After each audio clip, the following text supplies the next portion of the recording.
Bueno, entonces quería mostrarles la portada del libro. Este libro fue publicado por el sello Ariel de Planeta hace unas cuantas semanas realmente, mes y medio más o menos. Se publicó días antes de que se decretara la cuarentena. Tengo el placer también de anunciarles que nos acompaña a esta reunión de Meet el editor de Planeta, Luis Fernando Páez, el editor de este libro. La idea de esta sesión pues es proponer algo un poco más informal, menos estructurado de lo que hemos visto, pues como para contarles un poco realmente la historia de la elaboración de este libro. No es una conferencia, digamos, propiamente dicha, sino es más un compartir de esta experiencia. Este libro tiene una historia muy ligada a la Universidad del Bosque. Yo fui docente de la universidad desde el 2015 hasta el año pasado, hasta diciembre del año pasado. En ese proceso ingreso a la Universidad del Bosque ya habiendo cursado más o menos la mitad de mis estudios doctorales en la Universidad Nacional en Historia, y la elaboración de la tesis ocurre en todo el proceso docente que tengo, inicialmente como profesora del departamento de la Facultad de Derecho de Ciencias Políticas y Jurídicas, y después como integrante del Departamento de Humanidades de la universidad, al que me vinculo en el primer semestre del 2016. Entonces, segundo semestre del 2016. Entonces, en el marco de los grupos de investigación del departamento, de los grupos de estudio y particularmente de una asignatura que lidera actualmente Juan Pablo, que se llama Violencias íntimas, historia de la pareja en Colombia, en el marco de esa asignatura se pone a prueba un poco los capítulos de la tesis doctoral, y a través de los aportes, diría yo, más o menos como de 3 cortes de esta asignatura, tengo la posibilidad de saber si lo que he escrito es de utilidad para los estudiantes, para la sociedad, si realmente aporta. ¿De qué va esto de morir de amor, violencia conyugal en la Nueva Granada? ¿Y de qué va violencias íntimas? Yo hice, como les comentó Juan Pablo, una tesis de maestría en la Javeriana hace ya un buen tiempo, en el 2000, entre el 2003 y el 2005, sobre las mujeres que asesinaron a sus maridos en el periodo de transición del siglo XVIII al siglo XIX. Yo soy periodista de base, y hice la maestría en historia en la Javeriana y quería buscar casos de criminalidad femenina, porque como periodista del Espectador había trabajado en Bogotá Metropolitana en la sección de judiciales y quería hacer una conexión entre historia y periodismo. Y en la búsqueda de información encontré mujeres que asesinaban a sus maridos. Eso me llamó mucho la atención, porque para el periodo, lo que conocemos como la colonia, que realmente es el periodo virreinal, para ese periodo lo que nos decía la historiografía era que las mujeres eran muy sumisas a sus maridos, muy religiosas, muy obedientes y seguidoras de las buenas costumbres. Entonces asesinar al marido no era algo normal. Y encontré muchas, y no se había hecho investigación, digamos, suficiente, por lo menos no de trabajos de largo aliento sobre este tema. Entonces ahí empiezo, y buscando por qué o tratando de responder a la pregunta de por qué las conyugicidas asesinaban a sus maridos, encuentro una dinámica de violencia muy fuerte en el periodo colonial, una legitimación de la violencia de larga data, que además podemos arrastrar hasta el día de hoy. Lamentablemente, a raíz de esto del confinamiento, hemos visto una explosión dramática sin precedentes. Realmente estamos pasando por un momento histórico en términos de la violencia conyugal, una explosión impresionante de asesinatos de las mujeres en el contexto del confinamiento. Entonces, encuentro esos discursos que legitiman la violencia contra la mujer. Se habla incluso de un deber derecho masculino de castigo al marido, perdón, del marido a la mujer, un deber derecho masculino de castigo del marido a la mujer. Las leyes permiten en casos de infidelidad asesinar a la esposa. Y entonces, tiempo después, dejo madurar un poco, digamos, este tema, lo publica La Javeriana al cabo de unos cuantos años, en el 2012. Después empiezo a hacer el doctorado y para la tesis del doctorado planteo, bueno, no quiero mirar solamente que las mujeres asesinan al marido, sino quiero ver la dinámica. Y normalmente las mujeres asesinan al marido en contextos de violencia conyugal reiterada y una violencia que, como ya les digo, se legitima desde muchos, a través de muchas vías. De la legislación, de la cultura, de la literatura, de la medicina y fundamentalmente de la religión. Entonces, empiezo a hacer esta tesis y bueno, ya volvemos otra vez al tema del bosque, la escribo, la pongo a prueba en la clase de violencias íntimas y realmente descubro que esta tesis va a cambiar la vida de muchas personas. ¿Quiénes llegan a la clase de violencias íntimas? Fundamentalmente mujeres. En su mayoría fueron estudiantes mientras yo estuve. Ya Juan Pablo nos contará si ha cambiado un poco la composición, pero mayoritariamente mujeres, estudiantes muy jóvenes que llegaban tratando de entender por qué la violencia a veces sistemática, a veces transgeneracional, en sus familias, violencia que o bien estaba viviendo su mamá o violencia que estaban viviendo ellas mismas. ¿Por qué ocurría eso? ¿Por qué ellas se permitían estar en ese tipo de relaciones? Esa fue un poco como el origen de la presencia de las estudiantes allí, algunas pues también por lo que sucede con las selectivas, que les cuadra por el horario, pero definitivamente la clase cambió, creo yo, la vida, el pensamiento de muchas de estas estudiantes. Del monitor que nos acompañó también, Alejandro Espina, realmente creo que cambió la manera de pensar de todos. Y Juan Pablo pues también nos puede contar un poco cómo ha sido en su propia biografía este proceso. ¿Por qué cambia esta investigación un poco la vida de la gente? Porque es descubrir que la violencia conyugal no es algo esporádico o que le sucedió a Pepita con Pancracio o porque es producto de un maltrato físico de este individuo cuando era menor, sino que hay discursos, hay prácticas, hay situaciones que en la larga duración han legitimado la violencia contra la mujer. Y son discursos y prácticas que están, creo que hay un micrófono abierto por ahí, son discursos y prácticas que se naturalizan y que ya no se discuten, ¿sí? Por ejemplo, en muchas situaciones, la creencia de que la mujer no tiene capacidad de raciocinio, que fue una creencia fundamental, una creencia, digamos, paradigmática para poder justificar la violencia contra la mujer, porque desde la antigüedad se decía que la mujer era inferior desde el punto de vista biológico y que no tenía capacidad de raciocinio y no se golpeaba a un ser racional, se golpeaba a aquel que se creía que no tenía capacidad de raciocinio. Y muchas veces vemos, incluso en el siglo XXI, esa justificación de que las mujeres no somos lo suficientemente inteligentes respecto a los hombres, o no tenemos la misma capacidad de raciocinio, o no tenemos las mismas habilidades o la misma fortaleza física, las mismas capacidades.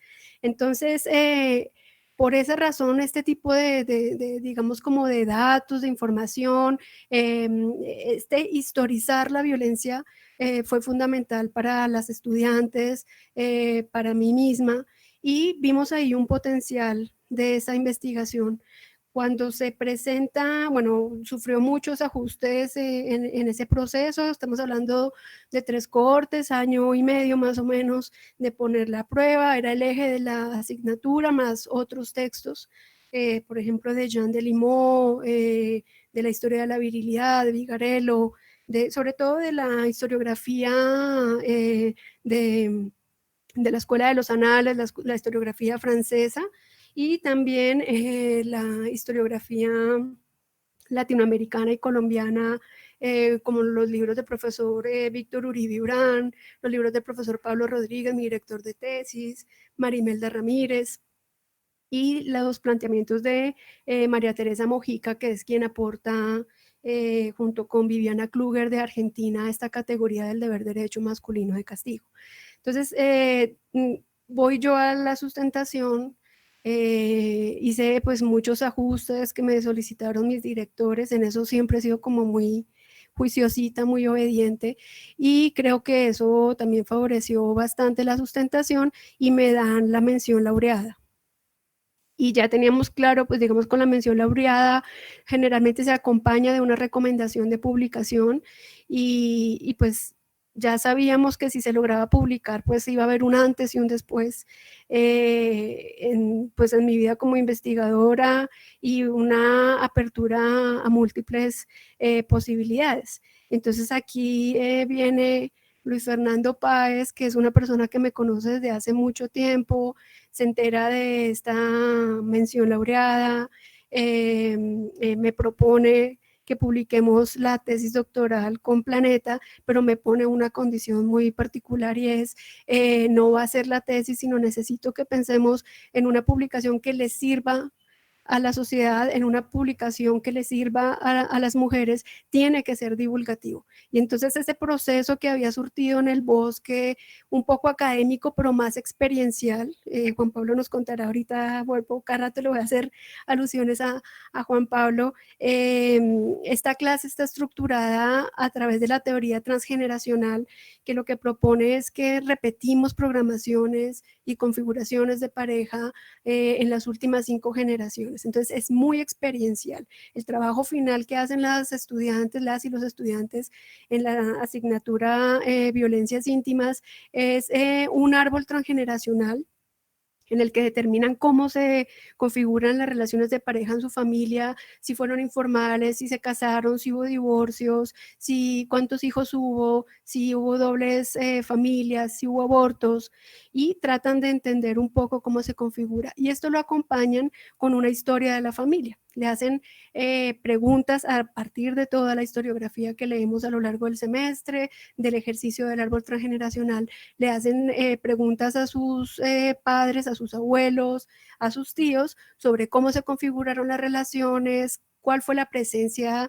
de la violencia en estas familias, cómo era la relación entre padres e hijos, las relaciones entre los esposos, y es un ejercicio de entender a partir de la experiencia, aterrizar toda la teoría, aterrizar todo lo que dice esta investigación, todo lo que descubre que realmente es crítica la violencia en el periodo colonial, cómo se legitima, cómo se naturaliza y encontrar tantos referentes que nos permiten entenderla hoy en día. Entonces, un poco el reto que me pone Luis Fernando, a quien ahorita le doy la palabra para que nos cuente un poco qué le supone a morir de amor ahora a partir de la cuarentena. Lo que me propone Luis Fernando es un poco lo que habíamos vivido en clase y se hace un ejercicio largo, nos demoró un año, largo, además atravesado por una serie de problemas médicos, digamos como a luchar y a obstinarme porque el libro se publicara, porque hubo un momento en que prácticamente la cosa estaba puesta entre la vida y la muerte. Y yo decía, yo no me puedo morir sin publicar el libro. Entonces eso me jaló, es un libro que digamos no solamente es una experiencia académica, y literaria, si se puede decir, sino es una experiencia de vida. Entonces, espero que esta obra llegue a las mujeres que están siendo maltratadas en este momento, que han sido maltratadas o que han tenido hermanas, madres, abuelas maltratadas, para tratar de entender, y sobre todo la apuesta que hace la clase de violencias íntimas es descodificar la violencia. ¿Cómo se descodifica la violencia? Entendiéndola, entendiendo la naturaleza de esa violencia, los discursos que la justifican, identificándolos y replanteándolos. No hay posibilidades de salir de un círculo de violencia si no se entiende de dónde viene, cuáles son sus orígenes. Y sus orígenes no solamente son, digamos, familiares, sus orígenes son discursivos, sus orígenes son ideológicos, y es importante, sobre todo en la Universidad del Bosque, en todas las universidades, que debería haber una cátedra parecida a esta para poderlo comprender. Es importante que los jóvenes sepan de dónde viene esto, porque para ellos a veces es muy ajeno, lo que no significa que estén, digamos, como blindados ante este tipo de relacionamientos, pero puede llegar a ser muy ajeno porque, por ejemplo, cuando hacíamos las discusiones en clase de, bueno, ¿cuáles son las distribuciones de los roles de género en el hogar? Para muchos de ellos era muy incomprensible porque son hijos de nuevas paternidades y de nuevas maternidades. Yo tuve estudiantes cuya madre mantenía el hogar y cuya madre se encargaba de proveer y era la que salía a trabajar, y sus papás eran los que hacían los oficios de la casa, los que se encargaban de llevarlos a la universidad, de estar pendiente de ellos. Entonces, para estas nuevas generaciones es un poco chino lo que mencionamos, pero es importante que ellos lo conozcan.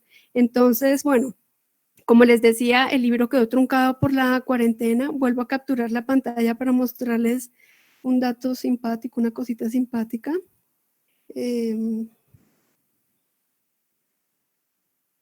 Ante la imposibilidad, no sé si ya se compartió, sí. Ante la imposibilidad de poder presentar el libro, y también teniendo en cuenta mi formación de periodista, yo decido volver un poco a esa vena informativa que me caracterizó durante muchos años. Yo trabajé como periodista científica mucho tiempo de mi vida, básicamente desde que egresé del periodismo. Bueno, tuve una experiencia en El Espectador, después entré a La Nacional y fueron de mis 20 años de experiencia laboral, cerca de 15 años más o menos, estuvieron ligados al periodismo y a la divulgación científica. Entonces, ante la imposibilidad de poder hacer la presentación del libro, creo mi propio canal de YouTube con la idea, en Semana Santa, ya en el marco de la cuarentena, que se conozcan los libros de historia que se están produciendo, entre ellos el mío. No sé si esto va a coger el sonido, contarles un poco aquí, pues como mostrarles un poco el video.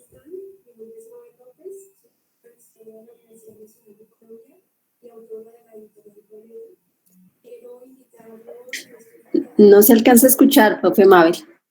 Bueno, es un canal de YouTube que ya, a pesar de llevar poquito tiempo, ya tiene cerca de 6 videos. Estamos publicando uno semanal. Me encuentran como Mabel Paola López Jerez. Y digamos, más allá de la cuña, de la cuña del espacio, es contarles cómo los académicos nos tenemos que replantear. Yo me retiro del bosque porque me plantean un desafío fuerte, también soy editora académica, y un desafío fuerte con la Universidad Nacional. Soy la persona que coordina la oficina editorial, está el director y después estoy yo con la parte editorial. Por eso me retiro de la Universidad del Bosque, por este desafío, pero en esencia sigo siendo docente, sigo siendo investigadora, y este canal de YouTube que pretende que se divulgue la historia, los libros de historia, básicamente es otro componente de mi vena docente y de mi vena investigativa, y es una de las estrategias que estamos empleando los profesores para poder seguir en contacto con los estudiantes y sobre todo ofrecer contenidos de calidad en un momento en el que casi que el 80% del tiempo estamos pegados a las redes sociales. Entonces, esa es como la historia. Le quiero dar unos minutos a Luis Fernando Páez, si puede abrir su micrófono y su cámara. Es el editor de Planeta, y pues la idea sería que nos contara un poco qué retos enfrenta Morir de Amor y qué retos enfrentan los libros en general en estos momentos de pandemia. Entonces, Luis Fer, no sé si estás ahí. Bueno, buenas tardes para todos y bueno, un feliz día del libro y un feliz 23 de abril para todos los que nos gustan los libros, los que trabajamos con libros. Es una fecha importante y gracias a Mabel por invitarme a esta conversación. Realmente, pues lo que contó Mabel de la historia de Morir de Amor es cierto. Nos conocemos hace tiempo y yo sabía de sus investigaciones, sabía de lo que estaba trabajando. conocía el libro de la Javeriana y sabía también todo el rigor y el juicio y la pasión que le estaba imprimiendo a su investigación y a su doctorado. Y un tiempo después nos encontramos y me dijo, aquí tengo mi tesis, y yo la empecé a mirar y le dije, Mabel, aquí hay un libro perfecto para el sello Ariel, porque yo soy editor en Planeta de no ficción y tenemos muchos sellos, y así como tenemos sellos, tenemos muchos públicos que atender, y uno es el público que le gustan los temas académicos, y tenemos un sello de muchísimo prestigio que es Ariel. Tenemos otros sellos también, pero específicamente yo pensé en Ariel porque es un libro que combina perfectamente actualidad, historia, y además que tiene una trayectoria inmensa. Entonces, digamos que esas es como las preguntas que vienen a la mente de un editor cuando se encuentra con un libro de este estilo. Primero, si puede ser de interés para la editorial. Evidentemente, una editorial como Planeta tiene una intención comercial, queremos vender libros y muchos libros, entonces, primero eso. Segundo, la calidad, o en un mismo plano, la calidad que ya era evidente que la tenía. Y tercero, en qué sello lo voy a poner, en qué mes lo voy a publicar y qué enfoque le quiero dar gráficamente al libro también. Entonces, lo primero, como lo mencionó Mabel, fue darle un giro al lenguaje y al tono que tenía una tesis doctoral, pensando en un tema más de divulgación y de traerlo a nuestra actualidad. O sea, ¿por qué es relevante ese tema hoy? Y ese fue como algo en lo que nos empeñamos con Mabel de decir por qué es importante hablar de ese tema hoy. Y combinando un poco esa experiencia periodística y esa visión de la actualidad, dijimos, es que el tema es reciente. O sea, lo que decía Mabel de la ideología o de la raíz cultural de muchos de estos problemas que vivimos hoy y que se han hecho evidentes con el confinamiento, eh, me ratifica en que fue una elección buena. O sea, es un tema de profunda actualidad. Nos habla de la época virreinal, pero es de profunda actualidad. Primero. Segundo, el tono que se le dio de divulgación. Uno dice, es un libro académico, sí, pero se puede leer como una historia cultural o una historia de la vida íntima de esa época. Entonces, eso lo hace muy ameno. Por supuesto, trae un aparato crítico, un aparato teórico, todo esto, pero además para la persona que quiere conocer las anécdotas y las historias, pues ahí lo tiene, y es de muchísima, o sea, de una lectura muy fluida. Y hablando de la parte gráfica y el giro que le quisimos dar al título, es pensando en un público comercial y en atrapar a una persona que es fundamental en toda la cadena, y que hoy en día también hay que pensar mucho en ese sector, y son los libreros.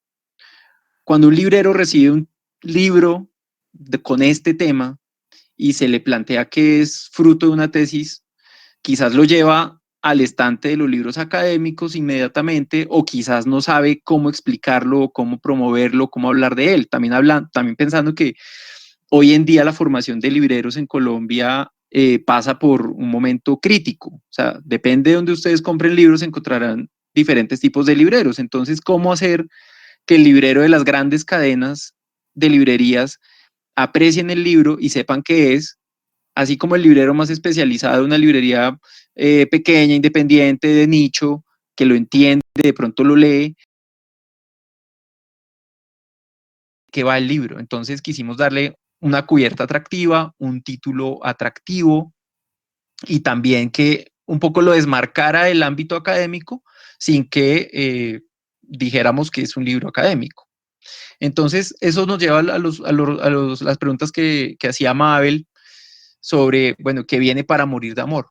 Creo que al publicarlo en febrero, eh, pues obviamente nadie sabía que venía esto ni qué iba a pasar, pero febrero era un buen mes.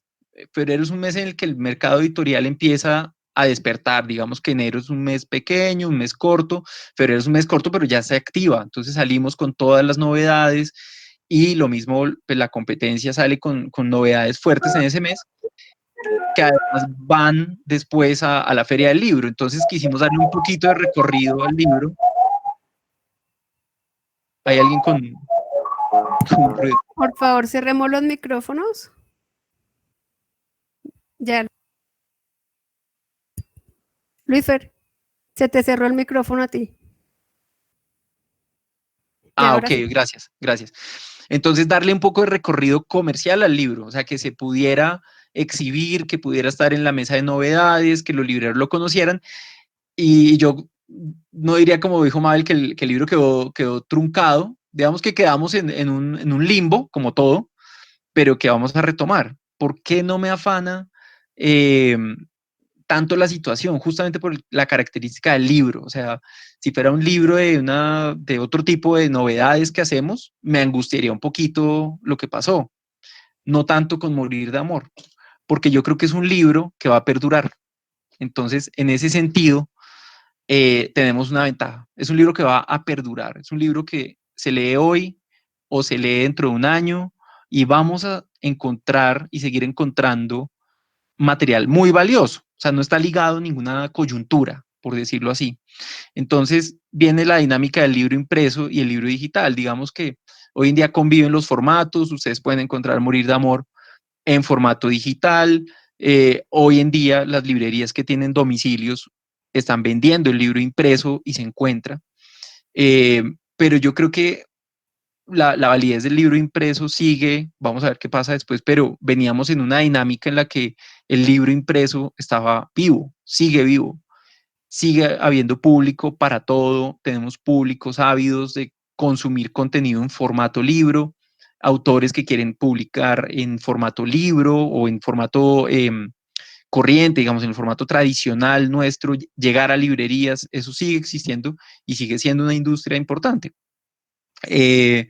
Entonces, pues creo que eso es como mi visión de este tema, eh, con base en las preguntas que me hace Mabel, y también considero que hoy en día las editoriales comerciales, si bien tenemos una presión de vender, también tenemos un deber, y los editores lo sabemos, un deber de mirar muchos temas que quizás no son de unas ventas voluminosas rápidas, pero que es necesario publicar.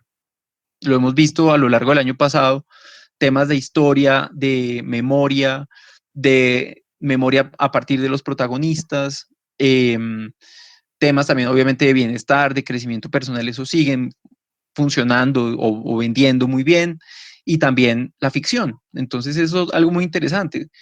En Colombia el mercado sigue en una dinámica de crecimiento, aunque quisiéramos más librerías, quisiéramos más lectores, pero bueno, es incierto lo que vaya a ocurrir. Lo que sé es que Morir de Amor ya está impreso, ya está en librerías y ya digamos que podremos retomar las actividades de difusión una vez pase o retomemos cierta normalidad. Muchas gracias, Luis. Bueno, pues la idea también del canal es como eso, ¿no? Todos los libros, porque no solamente es mi libro, todos los libros de historia que estamos reseñando están en su formato digital, ebook, enlazamos a reseñas de revistas científicas indexadas, entonces es como un poco la invitación, lo que dice Luis Fer, el libro no se ha muerto, el libro está vivo, y se puede adquirir o bien sea como ebook o se puede seguir comprando en físico y es una manera de decir la historia está aquí y llegó para quedarse y también es posible que se consuman contenidos cualificados y que los influencers no solamente sean aquellos personajes que hacen cosas divertidas o para pasar el tiempo, sino que también podemos divertirnos y pasar el tiempo adquiriendo conocimientos e información, investigaciones bastante cualificadas que hacen los académicos. Entonces le doy paso a Juan Pablo, no sé si Juan Pablo quisiera contarnos un poco lo que yo le decía de que le han dicho los estudiantes de esta asignatura y cómo lo ha cambiado incluso a él en su calidad de hombre, de docente, pues para que la gente se motive un poco no sé, a ir a la asignatura y además a comprar el libro. Juan Pablo. Gracias, Mabel. Eh, Pues primero que todo, yo quiero agradecerle a Mabel nuevamente por, por su amabilidad en el momento en el que le conté que iba a ser el profesor de la asignatura de violencias íntimas, porque me acogió, digamos, abrió sus brazos y me brindó toda la información necesaria para poder guiar el curso, todos los materiales pedagógicos y bibliográficos. Y esto, digamos, que me facilitó mucho la entrada y me dio pues mucha más confianza para empezar a desarrollar el curso. Yo llegué al curso de una forma no premeditada, digámoslo así. Como Mabel dijo, pues ella se retira de la Universidad del Bosque en el 2019, pero queda esta lectiva planteada y a mí la directora del departamento, Ana Isabel Mendieta, pues me hace la propuesta de que yo tome esta clase. Pero a veces las cosas que no son premeditadas, buscadas, eh, planeadas, son las cosas que en muchas ocasiones le hacen a uno generar más aprendizajes, más posibilidades de nuevas experiencias y de transformaciones. Yo personalmente creo que no vale la pena una clase de la cual uno no salga transformado. Así como quizás no valdría la pena una lectura o una escritura de la cual uno no saliera transformado, no saliera modificado. Y en este sentido, para mí todas las clases son una oportunidad de investigación en ese sentido, no tanto de reproducción de conocimientos ya elaborados en otra parte, sino como lo decía Mabel en su experiencia con violencias íntimas mientras escribía su tesis doctoral, la posibilidad de construir el conocimiento en el aula. Entonces ahí creo que hay una relación muy interesante entre lo pedagógico y lo investigativo, no como dos áreas, generalmente también incluso como áreas separadas, espacios vitales e intelectuales separados. Muchas veces se entiende que la investigación es el lugar de la producción, ¿no? De la producción de ideas, mientras que las clases y lo pedagógico es como un lugar de reproducción, ¿no? Como en esa clásica distinción entre producción y reproducción, que entre otras cosas uno podría mirar también muy cercano a una matriz patriarcal, ¿no? El mundo de la producción a un lado y el mundo de la reproducción al otro, digamos, acompañado de una división de espacios entre lo público y lo privado, que hacen parte de, digamos, de la narrativa que Mabel desarrolla en su tesis y en el libro. Teniendo esto en cuenta, pues para mí ha sido un lugar, un espacio de transformación, justamente. Ha sido la lectura principalmente de la tesis doctoral de Mabel. A mí como lector, pues me ha generado o me ha parecido una experiencia liberadora.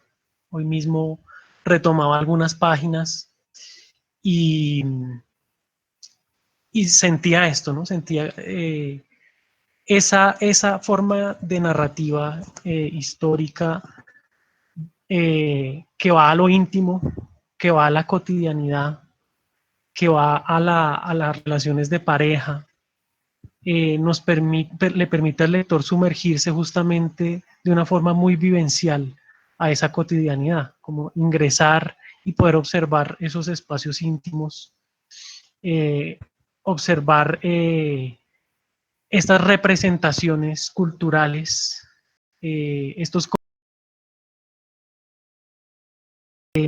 estas formas estas prácticas y estos discursos en las instituciones como la iglesia, el Estado, la escuela,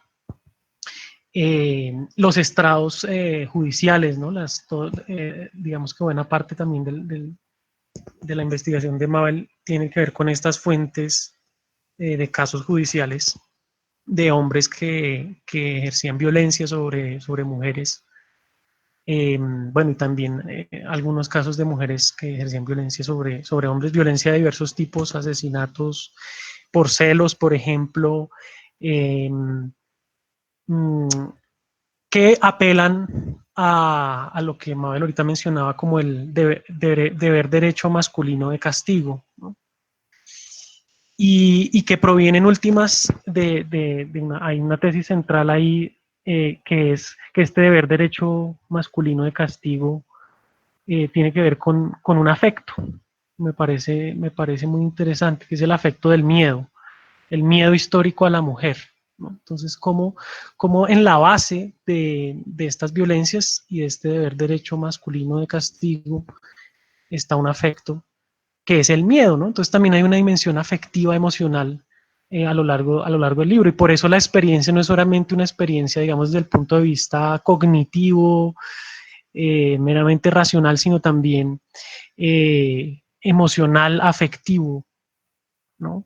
No solo entonces apela, o bueno, o justamente por apelar a lo íntimo, por apelar a la cotidianidad, también apela a las emociones, interpela, y podríamos decir, todo el tiempo, eh, a la sensibilidad, ¿no? ¿No? Creo que también la investigación de Mabel puede tener una influencia, una modificación en uno como sujeto, también desde el punto de vista de que toca la sensibilidad, ¿no? Todos estos casos que se relatan de manera detallada, eh, también generan unas imágenes en uno como lector, ¿no? Uno todo el tiempo está operando con la imaginación, y yo creo que eso también tiene que ver con las apuestas epistemológicas sobre las cuales está basado el libro, que es también la reivindicación de estas otras formas de hacer historia, que bueno, tienen su base en los anales, como decía ahorita Mabel, eh,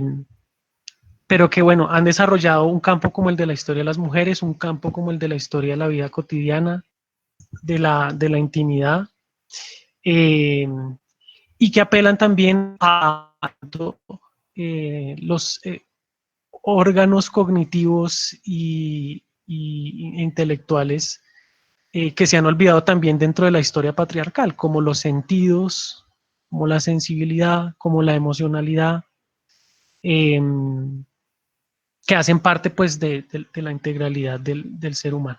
Bueno, yo dicho esto, como todo este proceso que me ha generado como una modificación, una transformación, no solo por mi experiencia como lector, sino también con la posibilidad de que a través de la clase con mis estudiantes, la mayoría mujeres, en eso sigue como el patrón del que hablaba Mabel, somos alrededor de 5 hombres, eh, pero digamos en esa discusión con todas y todos en el curso, con ese intercambio de ideas, eh, ha habido, bueno, a eso también ha contribuido a ese proceso de transformación, de cuestionamiento profundo y de construcción, de la propia, en mi caso, masculinidad, pero también creo de las identidades subjetivas, de mis estudiantes, que quizás de pronto alguno o alguna quisiera ahorita más tarde intervenir al respecto.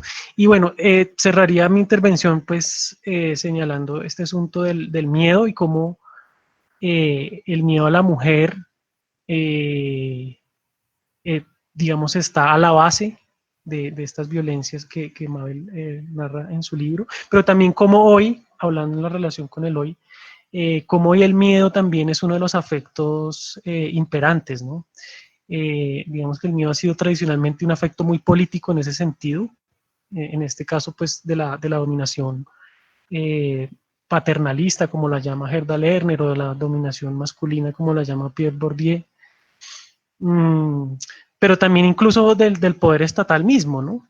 A mí durante también la lectura del libro me llamaba la atención estas posibles relaciones entre poder patriarcal y poder estatal, ¿no? Y poder soberano. Hoy en día, decisiones desde el poder soberano del Estado nos mantienen confinados, eh, y también con la forma en la que circulan, digamos, los afectos a través de las redes, pues también se ejerce un cierto poder desde el miedo justamente al contacto con los otros, y que nos mantiene en una situación de confinamiento en un espacio privado, y esto también ha llevado como unos cuestionamientos entre la relación entre lo privado y lo público, ¿no? Entre lo doméstico y lo no doméstico, que empiezan como a desdibujarse sus líneas, a yuxtaponerse. Y todo esto en el marco también de una situación de miedo. Entonces, pues, muchas gracias, Mabel, nuevamente por la oportunidad, por la apertura. No, gracias Juan Pablo a la universidad. Cuando Anita me llamó para hacerme esta invitación, yo le decía algo que está en los agradecimientos del libro y que vuelvo y lo repito en este espacio. Este libro es hijo de esa experiencia con la Universidad del Bosque, es hijo clarísimo del Departamento de Humanidades, de sus grupos de investigación, de estudio, uno de ellos liderado por Juan Pablo, que me abrió la posibilidad de asistir en el 2016, recién entrada al Departamento de Humanidades, y es un hijo de este proceso docente. Definitivamente, si algunos de ellos están asistiendo a esta conferencia en este momento, todos los estudiantes que pasaron por esta asignatura durante año y medio, agradecerles todos sus comentarios formales, teóricos, el compartir sus propias experiencias de vida y emocionales, el hacer la retroalimentación que muchas veces hicieron ya concluida la clase, quizás al semestre siguiente o al año siguiente, de decir, profesora, esto que vimos en clase definitivamente cambió mi manera de pensar, o logré entender tal o cual cosa, o tengo una mirada distinta, un relacionamiento distinto con mis parejas a raíz de las cosas que discutimos. Entonces es muy hermoso. Creo que de mi experiencia docente en el Bosque, quizás esta asignatura y el trabajo tan bonito también que hicimos con los estudiantes de formación musical fue de lo que más me marcó, y lo agradezco mucho. Agradezco a Luis por habernos acompañado en este espacio y pues digamos como todo su conocimiento del mercado editorial, sin duda es innegable. En este Día del Idioma y del Libro fue maravilloso poderlo tener aquí en el espacio. Entonces no sé, Juan Pablo, si tú quieres que le abramos los micrófonos a los estudiantes o cómo lo ves. Sí, por supuesto, pues las y los estudiantes y demás participantes, de pronto si tienen preguntas, comentarios, sería muy interesante escucharles. Puede ser si abren los micrófonos o incluso si alguien quiere, pues a través del chat y la vamos leyendo. Hola Juan Camilo, ¿cómo estás? Digo, John Camilo. ¿Alguien tiene alguna pregunta? O no sé si Luis, Fer o Juan Pablo quieren hacer alguna pregunta. Pues mientras que se animan a preguntar, agradecerles. Yo estaba pensando en este momento de cambios a nivel mundial, el libro, y nos estamos repensando y replanteando a lo largo de los textos, los espacios, la importancia del espacio, los lugares, y ahora es que nos hacían reflexionar hace un rato en torno a los libros, pero ¿cuál es ese cambio que se está dando ahora en relación con ese libro presencial y virtual en torno a la pandemia? Ahí sí, aprovechando a los tres, a Luis Fernando que nos acompaña, ¿ustedes cómo están viendo esos cambios que se está presentando hoy en día en relación con los textos? Pues si quieres, Luis Fer, cuento un poquito Sí. como lo que yo he visto. Y respecto al libro en particular, el espacio, por ejemplo, del canal de YouTube permite que haya comentarios, y hemos tenido interacciones, por ejemplo, recién lanzado el video de Morir de Amor, precisamente un comentario muy bonito de una mujer ya grande que decía y agradecía, digamos, como las reflexiones muy breves, porque son unas píldoras muy breves, que se hacían en torno a esa naturalización de la violencia, y sobre todo el llamado a las mujeres a no considerarse culpables por lo que están pasando, porque suele pasar mucho esto, ¿no? La mujer dice, pero soy culpable por haber permitido una relación con este hombre, soy culpable por no ponerle límites, soy culpable porque yo hago que él me golpee, ¿sí? Y entender que esto se trata de una naturalización en la larga duración, de una serie de coacciones externas, como nos decía Norbert Elías, que nos vienen dadas digamos, desde la antigüedad y que se fueron afinando y de hecho a nosotros nos llegan impuestas, ¿no?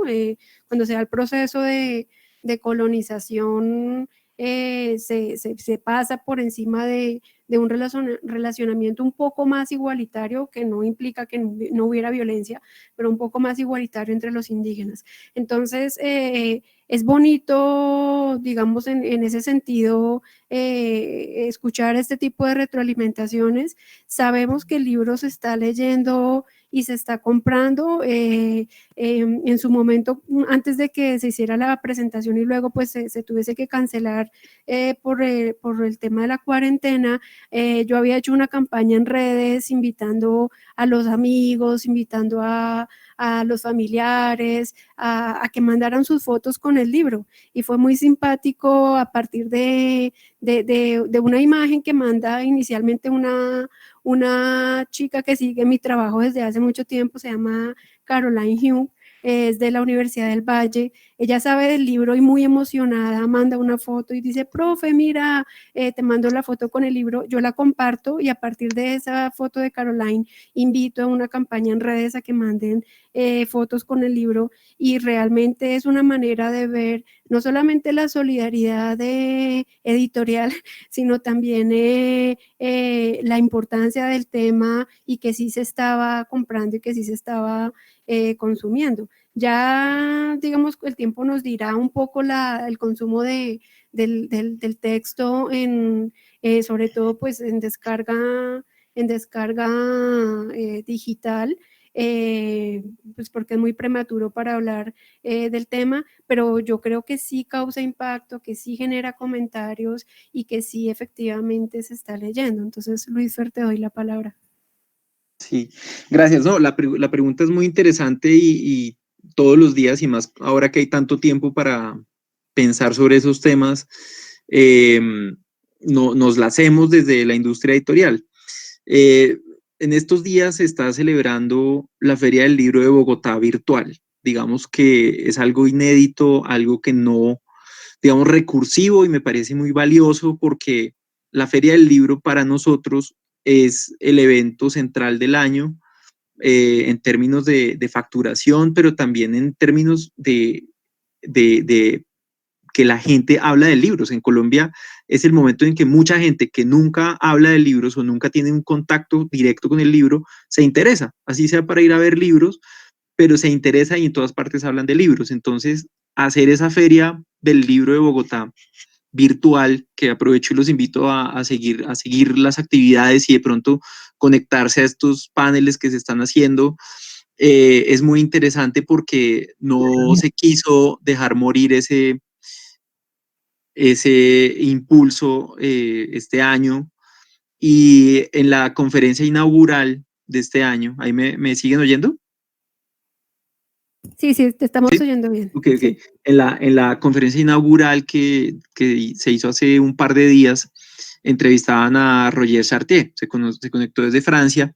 Chartier es de los grandes historiadores de la historia del libro, ¿no? Y escucharlo hablar, primero no en vivo, sino pues verlo a través de una pantalla es muy interesante.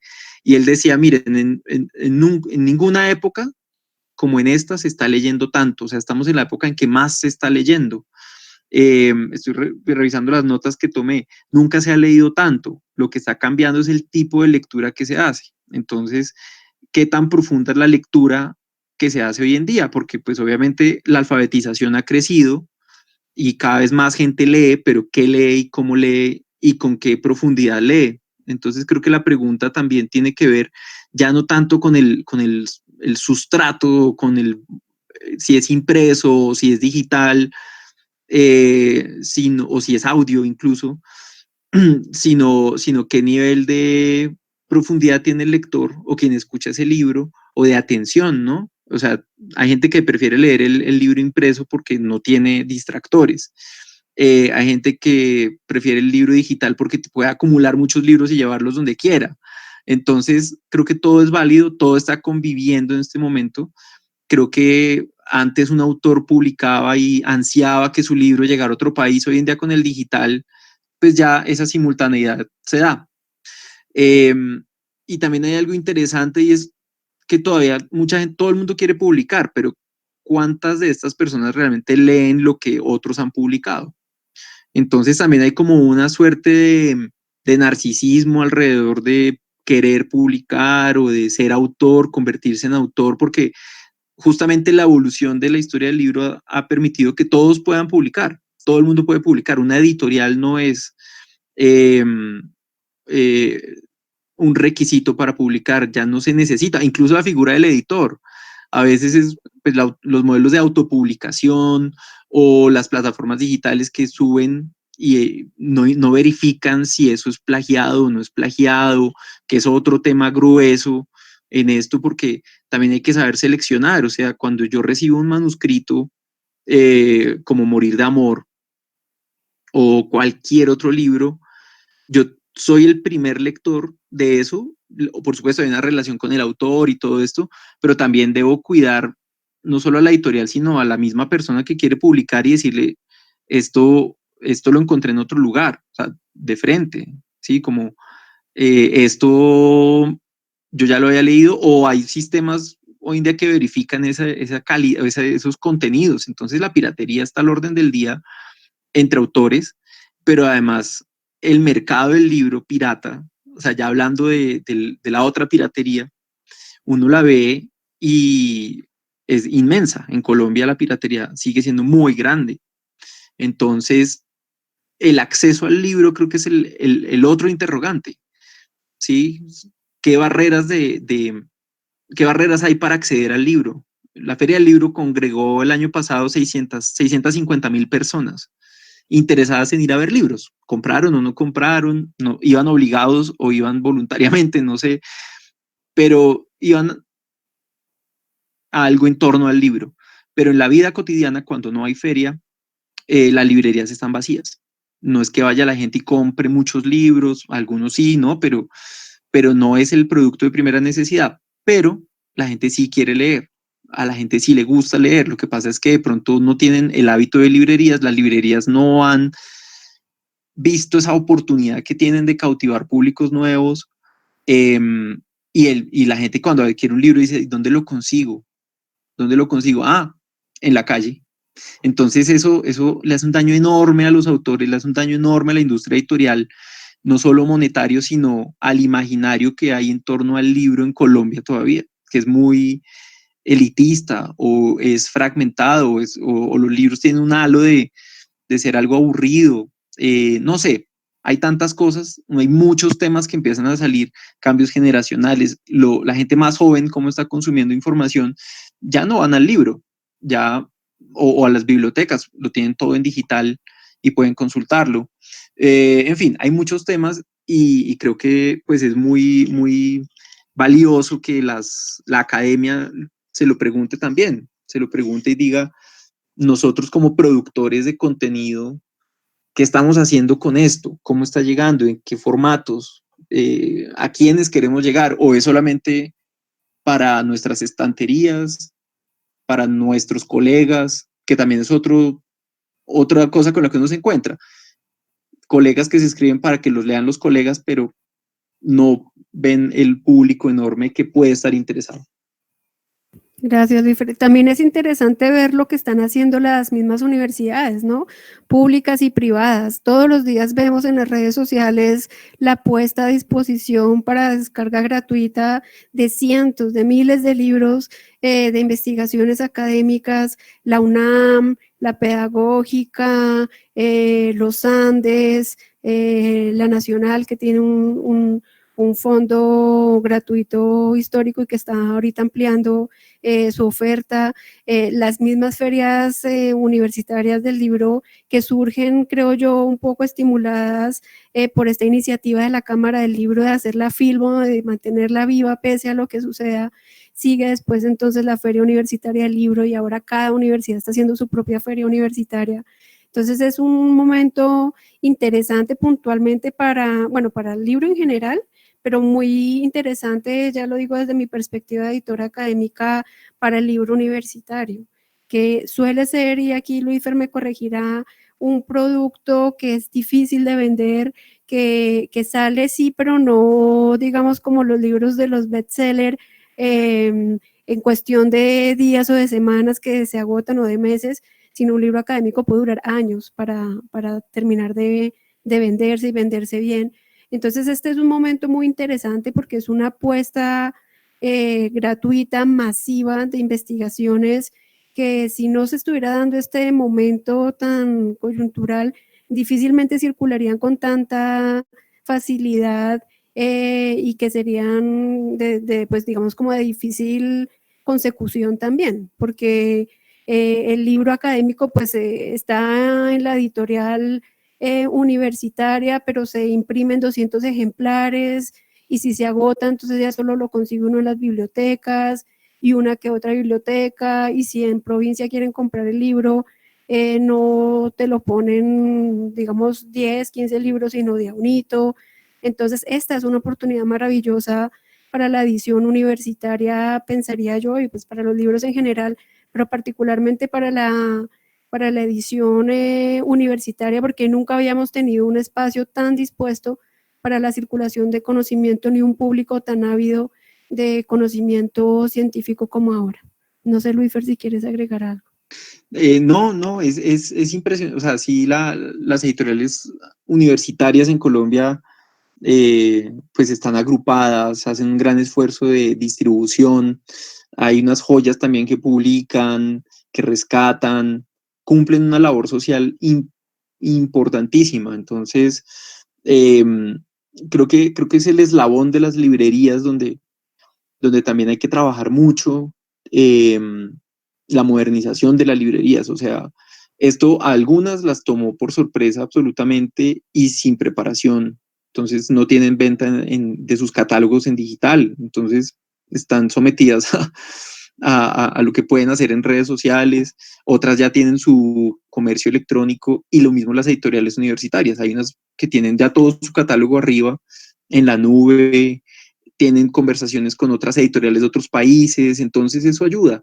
Y también creo que el vínculo entre las editoriales comerciales y las universitarias, que en alguna época fue muy fuerte también, se puede ir trabajando con algunos temas, algunos ejercicios o libros específicos que una editorial comercial puede potenciar más. Digamos que ya es entrar en ese engranaje de la editorial comercial. Está todo por hacerse. Yo creo que siempre se habla que el libro se va a acabar, pero el libro cambia, el libro es versátil y el libro va a seguir. Gracias, Luífer. Juan Pablo, no nos hacen preguntas. Hablemos nosotros. Sí. No, sí, ya hay dos preguntas ya en el chat. Listo, Juan Pablo. Pues yo creo que, mira, aquí dice John Camilo, dice, sería para la profesora Mabel. Nosotros hemos tratado durante la electiva el hecho de que es una solución, digamos, la reestructuración de las leyes del Estado, que está hecho solo con la visión masculina, y planteamos que la solución sería incluir esa visión femenina también. ¿Cree usted que sí será posible hoy en día o qué otra solución cree que podría dar a todo esto, a todo este problema de la violencia? Bueno, este tema, y creo yo que todos los temas culturales tienen una dificultad fuerte, y es que no hay fórmulas mágicas para resolverlos. Entonces, digamos que esa es como la gran pregunta. ¿Por qué si la violencia conyugal se ha instituido y se ha legitimado desde los griegos y los romanos, qué hacemos en pleno siglo XXI en estas todavía? Es complejo desmontarlo precisamente porque se ha naturalizado. Digamos que el advenimiento de la política pública para perseguir temas como el feminicidio, por ejemplo, afinar la persecución de la violencia conyugal en general. Ha sido algo positivo, no solamente en Colombia, sino en sociedades como la europea y particularmente en España, por ejemplo, que es una sociedad muy violenta y que ha hecho un esfuerzo importante desde hace más de 10 años por afinar su política pública y por aportar soluciones. Eso es algo, digamos, positivo. A nivel mundial y a nivel local es algo positivo. Pero creería yo que, digamos, señalar o plantear leyes o tratar de plantear política pública es algo que a nivel estructural es importante hacerlo, es importante caracterizarlo, porque lo que no está en el papel, sobre todo por ser sociedad latinoamericana, solemos pasárnoslo por la faja, pero realmente la solución está en la formación parental. Y aquí algo que yo he dicho en entrevistas y en otros espacios, creo que es fundamental y que es incómodo escucharlo, es el papel tan importante que las madres y las mujeres jugamos en esta transmisión de la violencia machista. ¿Qué papel están jugando las madres en la formación de los hijos y de las hijas para naturalizar la violencia? ¿Qué tipo de hombres y de mujeres le estamos entregando a la sociedad y a las futuras parejas? El cambio estructural va a surgir en la medida en que seamos conscientes de que transgeneracionalmente hemos tenido esa violencia en nuestras familias y en el momento en el que padres y madres asuman una responsabilidad y un cambio estructural, digamos, de postura y de formación de los hijos, de formar a los hijos y a las hijas en un relacionamiento igualitario, de repartir de manera equilibrada los roles y las responsabilidades en el hogar, de mostrar con el ejemplo que los padres respetan a su mujer, que la mujer respeta a su marido y que no se trata de un tema de subordinación o de pasar por encima del otro o de condicionar al otro, sino que así como lo dice un poco la investigación o como nos lo señalaba Benito Jerónimo Feijó en el siglo XVIII, se trata de una igualdad de los sexos. Se trata de, como lo decían los ilustrados, un compañerismo. La mujer es una compañera del hombre, el hombre es un compañero de la mujer y tienen que estar en igualdad de condiciones. Esta sociedad va a cambiar en la medida en que los padres y las madres muestren ejemplo de un relacionamiento paritario y eduquen a sus hijos y a sus hijas para una sociedad igualitaria. De lo contrario, no importa la política pública, no importa la legislación, no importan las iniciativas de otra índole. La academia es importante y la academia, nos lo mostraban los ilustrados, es un factor fundamental como coacción externa para cambiar las cosas. Esta clase es un ejemplo de eso, pero el papel fundamental lo tienen los padres. La pelota está puesta ahí y es importante que los padres y las madres y que las mujeres reconozcamos también nuestro papel en la transmisión de la violencia machista. Yo tengo otra pregunta, buenas tardes. Pues hablábamos de la cuarentena y esto, ¿no? Y yo quiero saber cómo a través, digamos, un libro como el que usted nos presenta, podríamos ayudar a las mujeres que son víctimas de violencia intrafamiliar en estos tiempos de cuarentena. O sea, es evidente que es difícil ayudarlas. Hasta el 14 de abril ya habían 19 feminicidios. Entonces yo creo que es un tema que es importante porque no puede ser que tras de que estés maltratada, o sea, te encierren con tu abusador. Entonces, no sé. Digamos que el aporte que puede hacer este texto, pensemos en una mujer que tiene la posibilidad de descargar el libro en su celular y empezar a leerlo, es el hecho de entrar en conciencia, de tratar de identificar un poco el proceso por el que ustedes han estado pasando en la clase, que de pronto uno a veces identifica alguna cosa, ¿sí? Como decir, miércoles, a mí me han hecho sentir bruta, me han hecho sentir que no soy igual que mis compañeros. O en determinada ocasión, sí, es cierto, mis papás o mi mamá o mi papá me restringen a labores que no son las mismas que hace mi hermano. ¿Por qué esto? ¿Sí? o es que en mi familia o en la sociedad en general. Por ejemplo, pasa mucho ahora que es sorprendente que la violencia sexual que vivimos las mujeres de mi generación, que fue menor a la violencia sexual que vivió la generación de mi mamá o de mi abuela, pero se suponía que eso ya estaba superado, el abuso sexual en los buses, el hecho de que te toqueteen, de que te digan vulgaridades en la calle, y eso lo están viendo las niñas ahora en el Transmilenio, ¿sí? Entonces, que uno sea capaz de identificar como los micromachismos y estas prácticas abusivas cotidianas como algo que no tiene por qué ser natural, es que no es natural, es construido socialmente y hay que desmontarlo. Entonces, una mujer que está siendo violentada, obviamente lo que tú dices en términos prácticos es una cuestión muy complicada. ¿Cómo? Y esto nos viene también precisamente de esta tradición, lo han visto ustedes en la clase, que es que lo que sucede en el hogar se queda en el hogar. Y así venía desde la cultura judío-cristiana, que ni siquiera las autoridades, por ejemplo, en el caso de la sociedad virreinal neogranadina, ni siquiera los alcaldes se podían meter a defender a las mujeres porque lo que sucedía a puerta cerrada era de resorte del marido y nadie se podía meter. Entonces, es complejo porque esa construcción cultural se ha arrastrado en la larga duración y casi que nadie se atreve a defendernos, ¿sí? Entonces, primero que ella tome conciencia, puede esta obra ayudarle a entender que todo esto es una construcción cultural y que ella tome conciencia. Y segundo, si fuese una lectura ya un poco más masiva o que este libro llegara, pues digamos, como a otras instancias, entender un poco el ejemplo quizás de las vecinas en este periodo virreinal, de cómo a pesar de que la violencia no se discutía y se justificaba, cuando pasaba los límites de lo permitido, de ese deber derecho masculino de castigo, vecinas y vecinos, mujeres y hombres, entraban a defender a las mujeres para evitar que las mataran. Y creo que eso es algo que nos enseña, ¿no? Un poco de solidaridad y empatía, es que no solamente sorprendernos de que se estén presentando feminicidios, es como sociedad, ¿qué vamos a hacer?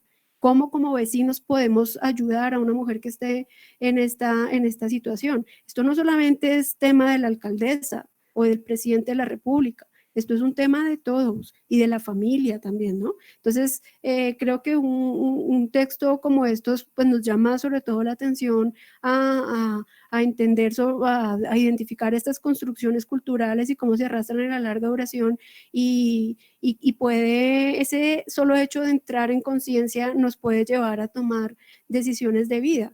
Que pues las y los estudiantes que ya pasaron por esta clase, yo se los puedo decir desde mi propia experiencia, cómo ser consciente de este tipo de cosas te cambia la vida y te cambia el relacionamiento, no solamente con los demás individuos, bueno, con el individuo de pareja, el compañero de pareja, sino con tu familia, con la sociedad, con el mundo en general. Ser consciente de cómo deberían ser las cosas o ser consciente de que las cosas pueden ser diferentes, ya es un primer paso. Y creo que esta investigación aporta un poco en ese sentido. Ya la situación de las mujeres que están en casa es muy dramática, es muy compleja y realmente creo que es más la solidaridad y la empatía de vecinos, de familiares y de la sociedad en su conjunto lo que puede evitar que nos sigan matando. Hay dos preguntas más en el chat, las voy a leer. Filosofía Humanidades, que creo que es Ana Rico. Ana Isabel Rico, la directora del programa de Humanidades, dice: cordial saludo, Mabel, Luis Fernando y Juan Pablo, gracias por compartirnos sus percepciones, muy interesantes las reflexiones. Me gustaría preguntarles a Mabel y a Luis Fernando cómo ven y qué recomiendan a académicos y universidades para hacer distintas propuestas de publicaciones dirigidas a públicos no académicos, con el ánimo de fortalecer difusión y circulación del conocimiento.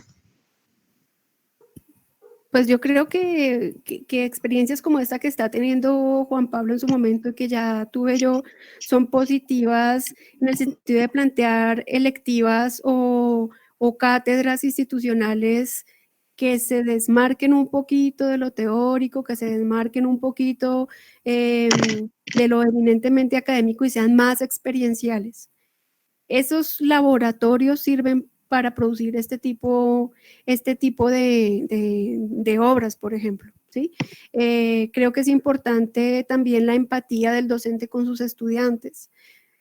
A veces se establecen relaciones de poder y eso hace que nos olvidemos de que estamos frente a seres humanos con biografías, con experiencias particulares y ser un poquito más empáticos, escucharlos más y tratar de ver las asignaturas y la pedagogía como un reto por impactar a seres humanos de manera positiva, también puede ayudarnos a construir materiales pedagógicos más direccionados a fortalecer pues como esas experiencias, creería yo.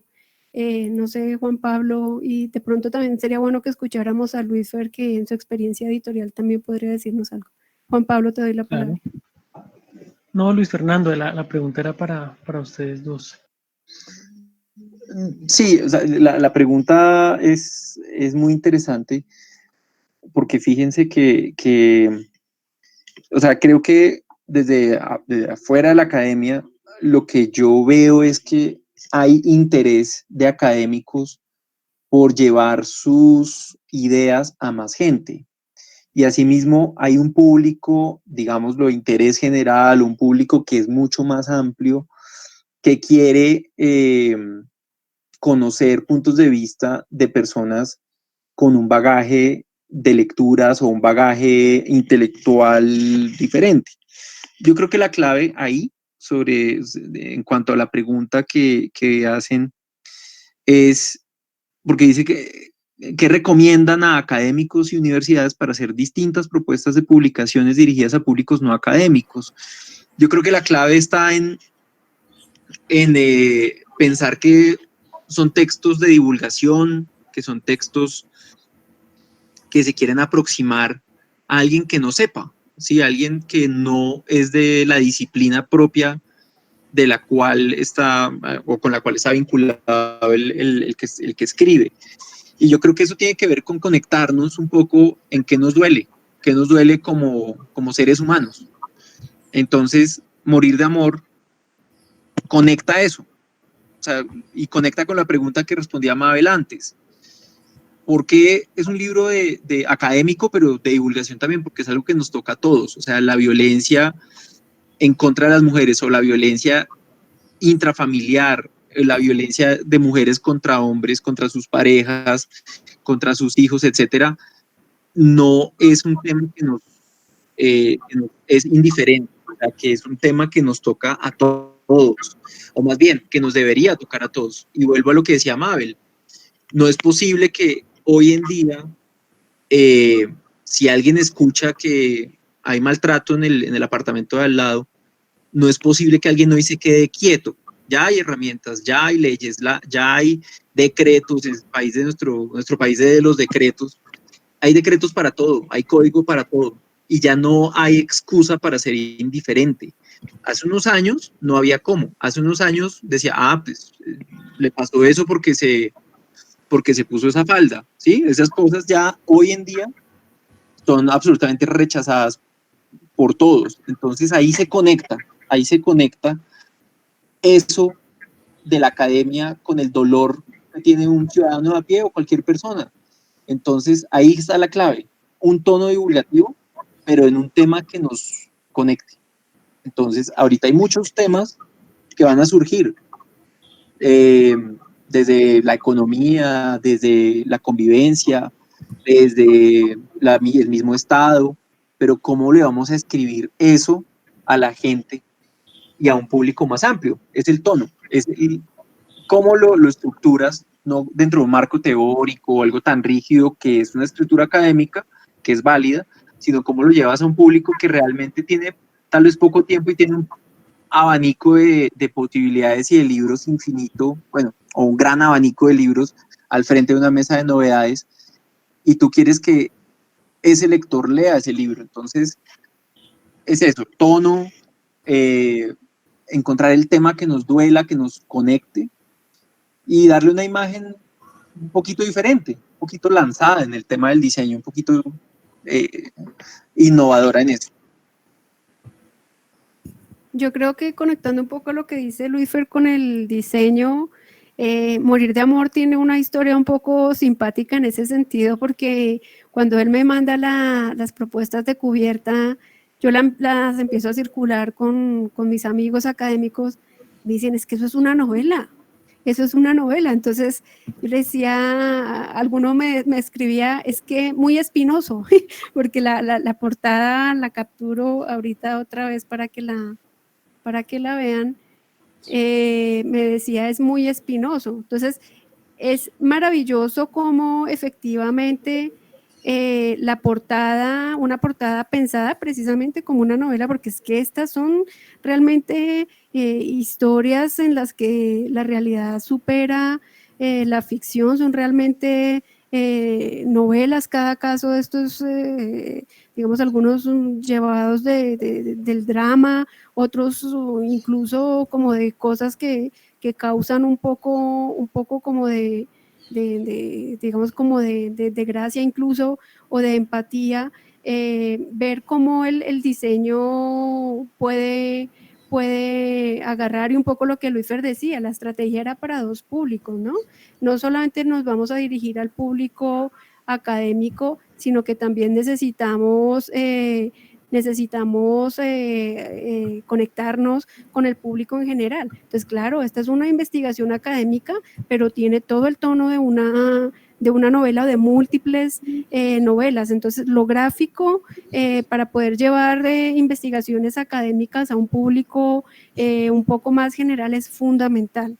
Entonces, no sé, Luis Fer, tú que nos cuentes un poco cuál fue la discusión de esa cubierta, que ha sido un absoluto éxito. Es impresionante cómo les ha gustado pues a los lectores con los que he tenido alguna interlocución la portada, les pareció maravilloso. Y el título mismo, Mabel, porque el manuscrito original tenía otro título, ¿no? Entonces, sí, hay gente que ha dicho que parece, a primera vista pensarían que es una novela por el mismo título. Por supuesto el subtítulo aclara, pero sí, es posible darle una cara diferente a un tema que es muy álgido, ¿no? Que es difícil. O sea, el libro tiene unas recuentos de escenas fuertes, o sea, violentas. Entonces, o sea, pero con el rigor de la historiadora, de esto es lo que está en el archivo, esto es lo que se encontró, esto dice, y se resolvió así. Ya después viene el análisis. Bueno, desde tal texto, tal autor, este caso, según lo juzgado, se analizó de esta manera. Pero la escena, o sea, el que quiera leer solo las escenas de la anécdota, digamos, del caso judicial, pues se encuentra con unos dramonones ahí impresionantes. Sí, es realmente complejo. No es apto para niños, pero tampoco es un libro, digamos, escabroso, ¿no? Y creo que la cubierta tan sobria, tan elegante, pero también tan acertada, es un reflejo de un manejo, digamos, decoroso del tema, ¿no? Que hubiéramos podido irnos con una cubierta absolutamente explícita, y eso creo que hubiera sido desacertado. No sé, Juan Pablo, si haya otra pregunta. Sí, pues antes de dar paso a la otra pregunta, tal vez quisiera agregar algo que puede conectar tal vez algunos puntos de discusión anteriores, y es cómo las instituciones sociales, como Mabel lo muestra en su investigación, están atravesadas por una matriz también patriarcal, ¿no? Digamos que las instituciones hacen parte de la construcción de género,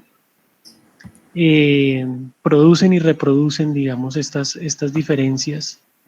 Y en ese sentido también las instituciones pedagógicas y las instituciones académicas obedecen en muchos ámbitos todavía hoy a esta matriz patriarcal y de dominación paternal. Entonces creo que en eso coincido con Mabel también. Las transformaciones pasan por una reconfiguración de esas prácticas en esas instituciones. y que también que afectan, digamos, a lo pedagógico, ¿no? En donde no solo basta una inclusión, tal vez, y un acceso de las mujeres, sino también toda una transformación en las prácticas, ¿no? Estos micromachismos de los que ahorita hablaba Mabel, y todas estas violencias y desigualdades que son a veces un poco más invisibles, mucho más sutiles, pero que siguen estando allí presentes. Pero al mismo tiempo también incluso las prácticas de escritura, ¿no? Creo que sería interesante reflexionar sobre cómo la escritura académica también reproduce ciertos patrones, ciertas matrices y pues de desigualdad. Y cómo también unas nuevas escrituras que apelen a la sensibilidad, que apelen a la imaginación, que apelen al afecto, que apelen al relato, pues también son opciones, pues no solo de una divulgación más amplia, sino de esa transformación ético-política que es necesaria. Aquí hay una pregunta que la voy a leer, de Victoriano Lorenzo. Dice: buenas tardes, Morir de amor es un libro interesante y me pregunto si los casos documentados en el libro y los que en general se encontraron permiten situar una prevalencia de violencia contra la mujer en alguna región en particular. Bueno, muchas gracias, Valeriana, por tu pregunta. Bueno, aquí tenemos una dificultad de fuente y de conservación de archivos.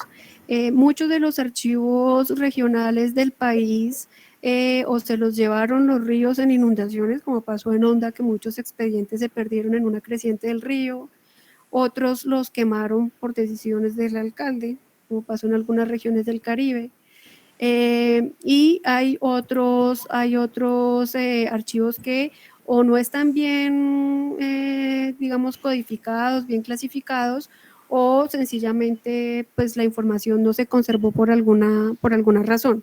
Entonces, estas investigaciones de criminología histórica tienen una dificultad muy grande, y es que no podemos hablar de ellas en términos cuantitativos con mucha certeza.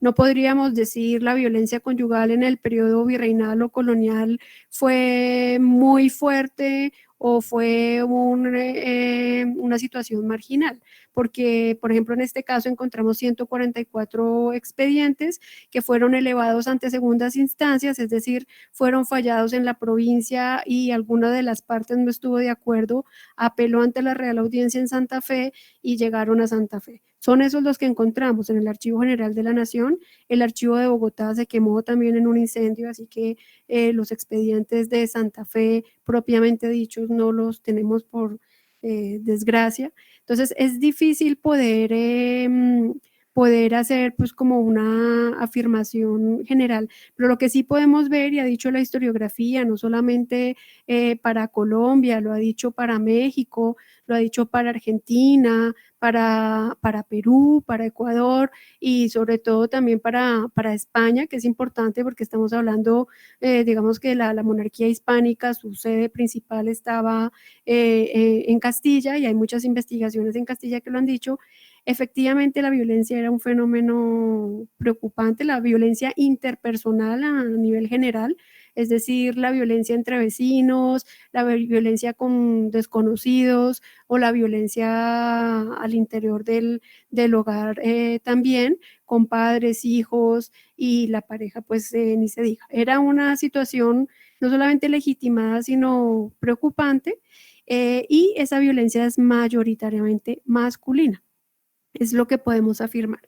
Ahora, a nivel de adscripción regional, en el Archivo General de la Nación nosotros encontramos muchos casos asociados a lo que actualmente son los Santanderes, pero hacer afirmaciones de orden cultural asociados a estas regiones pues es muy peligroso, porque no, digamos lo que te digo, los expedientes que se encuentran son estos en el Archivo General de la Nación, pero no sabemos si ese incremento o ese número de expedientes tan marcado en la región de Santander tiene que ver con que había un pensamiento más de vanguardia, por ejemplo, y que entonces se remitían más a Santa Fe en apelación para que los maridos fueran castigados con mayor severidad.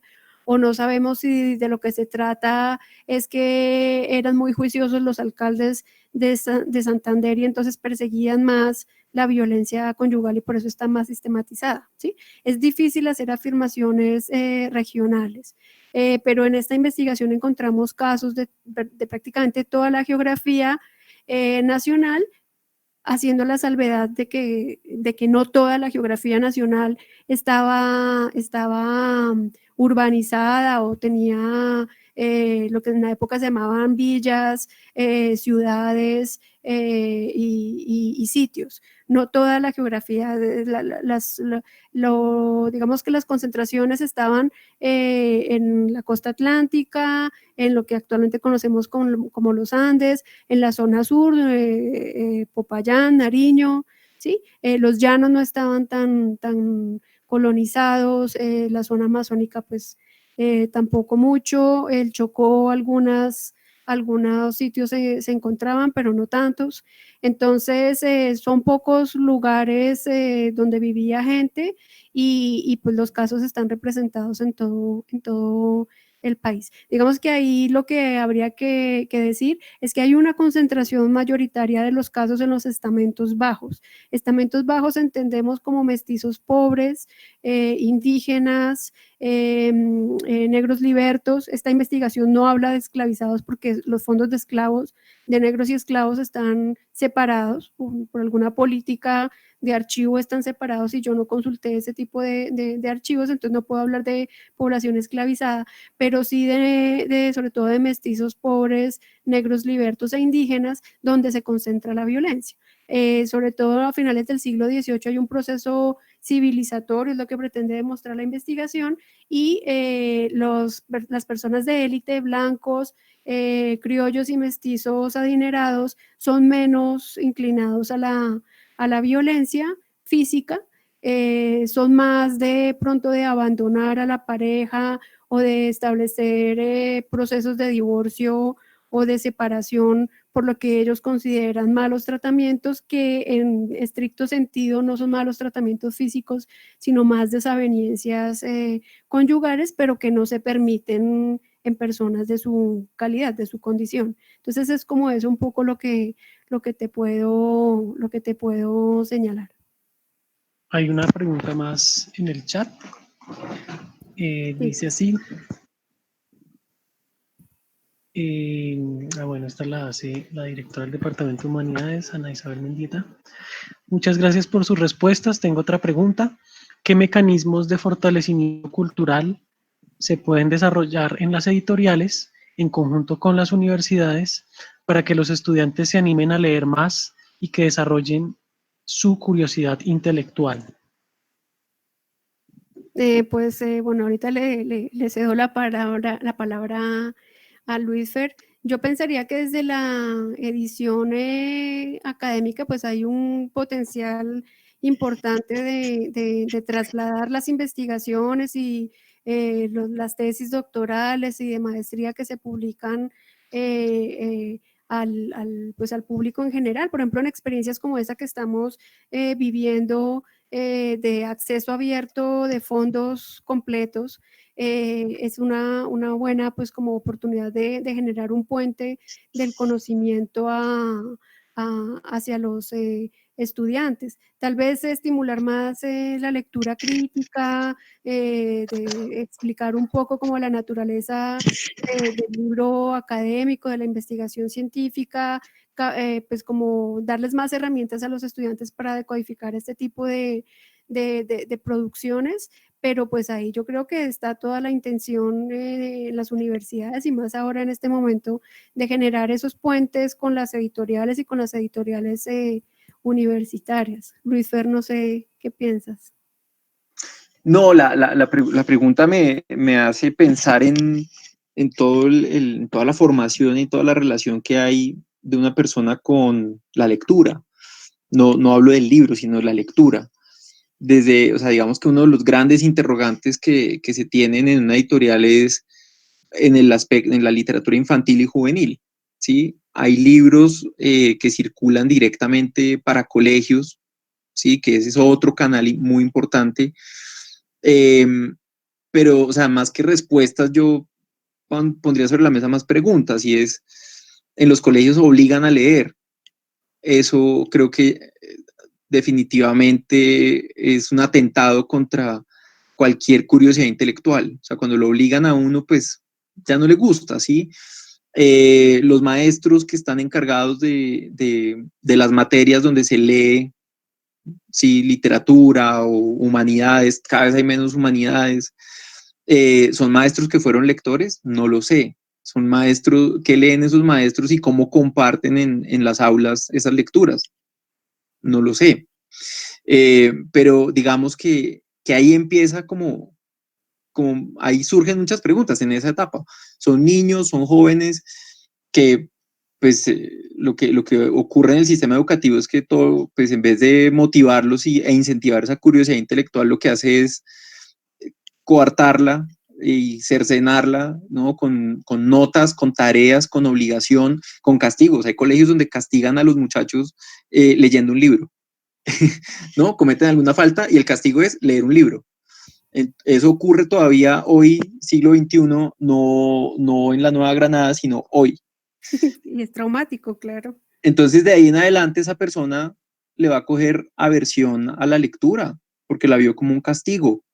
Ya después, no sé, los que estudiamos humanidades, pues tenemos que leer por obligación, pero digamos que es una decisión, ya decidimos entrar a estudiar filosofía, literatura, humanidades, y tendremos que leer cosas hartísimas, pero las leemos para discutirlas con otros o para decir esto no sirve, esto me pareció aburrido, y en eso creo que la cátedra universitaria es muy importante, como realmente, pues, con total libertad, profe, esto me pareció aburridísimo, no entendí nada, ¿sí? y que no sea sinónimo de que es mal estudiante, ni que no se esforzó, etcétera. Como yo creo que el sistema educativo tiene que replantearse, porque lo que está es reproduciendo padres que ven la lectura como algo aburrido. Entonces, en vez de leer con su hijo, pues póngalo a ver televisión. ¿Sí? Igual tiene muchos canales disponibles, y hoy en día sí que tiene canales por todas partes. O sea, ¿qué hago para distraer al niño? Pues póngale el celular, dele el celular y alguna aplicación con algún muñeco que se mueva. Entonces, eso es muy complicado. Eh, o sea, la curiosidad intelectual, todos nacemos con ella, todos nacemos con ella. A una editorial que le interesa cultivar lectores, el lector niño, pues será un lector adulto que de pronto, si lo habituamos a leer cuentos y literatura y novelas, quizás cuando tenga poder adquisitivo o decisión de qué va a comprar, porque la decisión de un niño, o sea, de qué lee el niño, pasa por el papá o por los papás. El colegio le dice al papá qué tiene que leer el niño y el papá se lo compra, pero ya después una persona adulta pues puede ir a la librería y escoger. Quizás alguien que se formó como lector cuando era niño, sea un consumidor de libros y un lector también de libros. Entonces creo que las editoriales nos interesa tener consumidores de libros, obviamente, también lectores críticos. A veces es chévere cuando la gente escribe a la editorial: me leí este libro y me gustó, ¿sí? O no me gustó.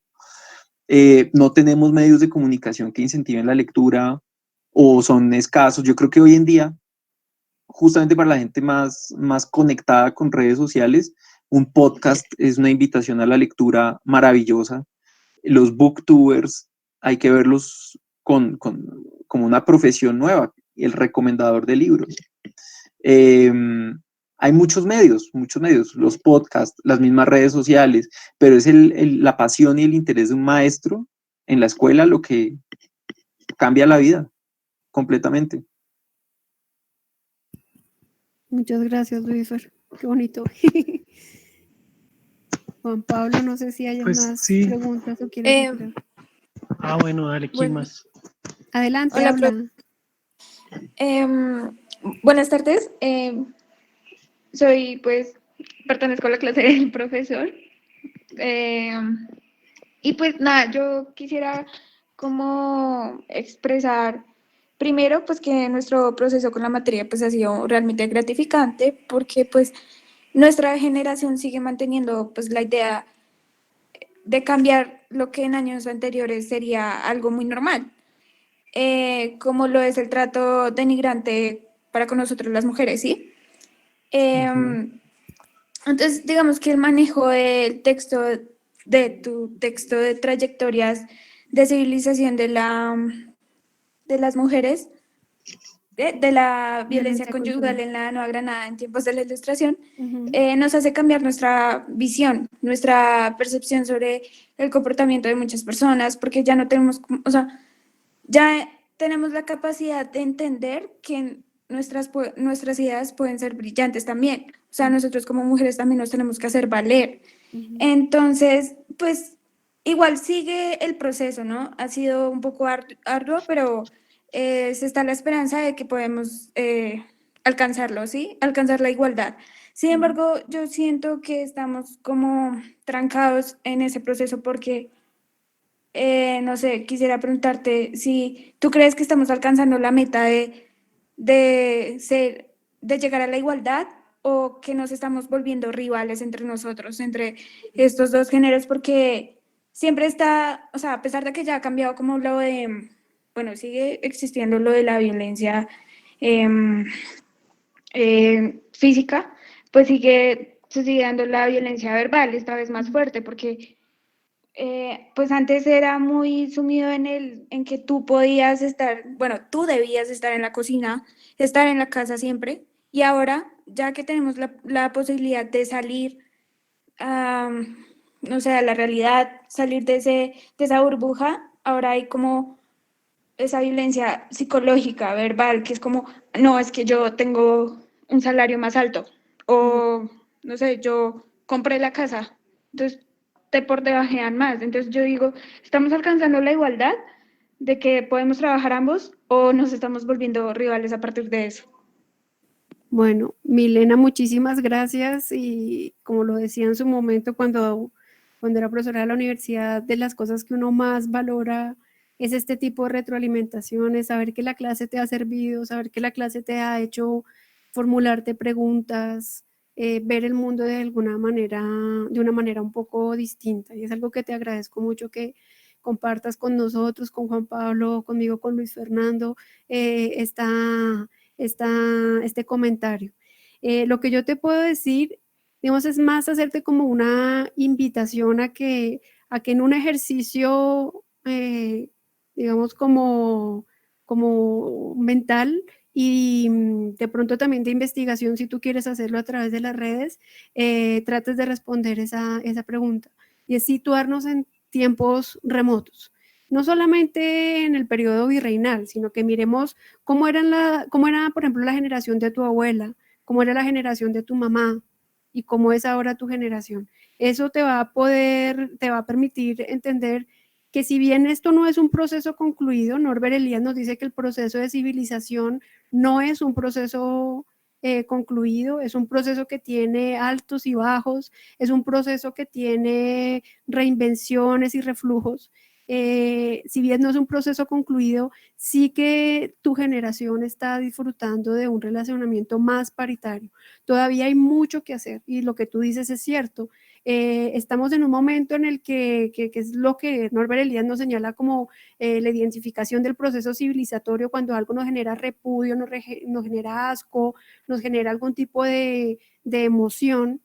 En este momento efectivamente todos estamos impactados y asqueados con la violencia que están sufriendo las mujeres, por ejemplo, en este momento durante el confinamiento, o nos genera repudio saber que en el Transmilenio las jóvenes o las mujeres en general son abusadas, o que en la calle las mujeres son abusadas, en los hogares, en fin, ¿sí?